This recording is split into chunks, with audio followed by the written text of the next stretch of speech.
Well, we've seen her poll numbers double over the past few weeks. Former Hewlett-Packard CEO Carly Fiorina pulling ahead of more well-known candidates like John Kasich and Marco Rubio and even Chris Christie. But do you know where she stands on issues? Joining us right now from Portland, Maine is Republican presidential candidate Carly Fiorina. Carly, good morning to you. Good morning, Steve. How are you? I'm doing okay, although the people over at our business channel are probably pulling their hair out. The stock market sold off 500 points on Friday. It looks like it's going to be dipping down at least 300 when the market opens in about an hour and 13 minutes from right now. What's going on here? Well, I actually have been expecting a correction for some time. You know, the market has been way too high given the fundamentals. Our economy is not particularly strong. 2% growth is very lackluster. China's economy has been slowing down for some time. Europe's economy is in trouble.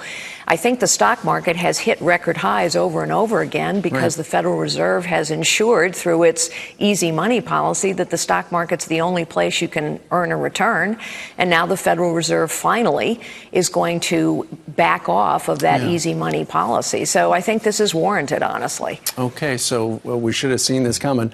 Meanwhile, here's something we didn't see coming. Those three American friends from their childhood on that train in Europe, they averted what could have been a massacre. They were awarded this morning France's highest medal of honor as well for their terror takedown. You know, you listen to their stories, they're inspiring to all of us. They are inspiring, and thank goodness for them. And you know what's also inspiring about these three young men? Their humility, their modesty. They're not pounding their chests. They're not talking about how great they are. They're saying, oh, anyone would have done this, even though we all know that's true. You know, I do think that part of heroism and leadership is modesty and humility, and they demonstrate that. They're the best that America has to offer. Okay. Meanwhile, let's switch to politics. If you are the Republican nominee, there's a possibility you would square off against Hillary Clinton. You say you absolutely believe that Hillary Clinton intentionally lied about Benghazi and about the email as well. Okay. So what's going to happen?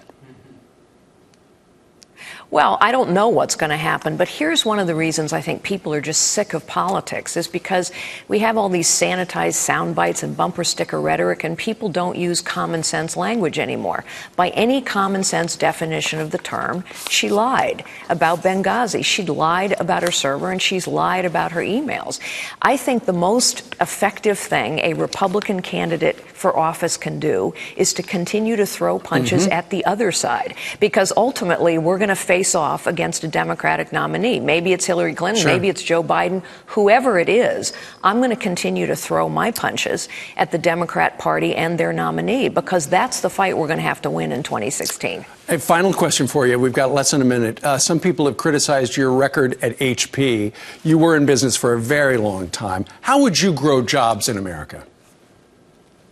Well, you know, I hope people will take a real look at my record at HP. I started as a secretary, and during my 6 years at Hewlett-Packard, through the worst technology recession in 25 years, we doubled the company. We went from lagging behind to leading in every product category, every market segment. We saved jobs. So I hope people will take a look at that record. Look, the real job creators in this country have always been small businesses, family-owned businesses, community-based businesses, and farms. I started out typing in a 9-person real estate firm. My husband, Frank, started out driving a tow truck in a family-owned auto body shop. We are crushing those job creators. It's small business that creates 2/3 of the new jobs, employs half the people, and we are now, for the first time in U.S. history, destroying more of them than we're creating. We got to create more, and you say you're the person for it. Carly, by the way, she's going to be on the Intelligence Report with Trish Regan today at 2 o'clock on the Fox Business Network. So you got a busy day. Carly, thanks for joining us today from Portland, Maine. Thanks, Steve, for having me. Have a great day.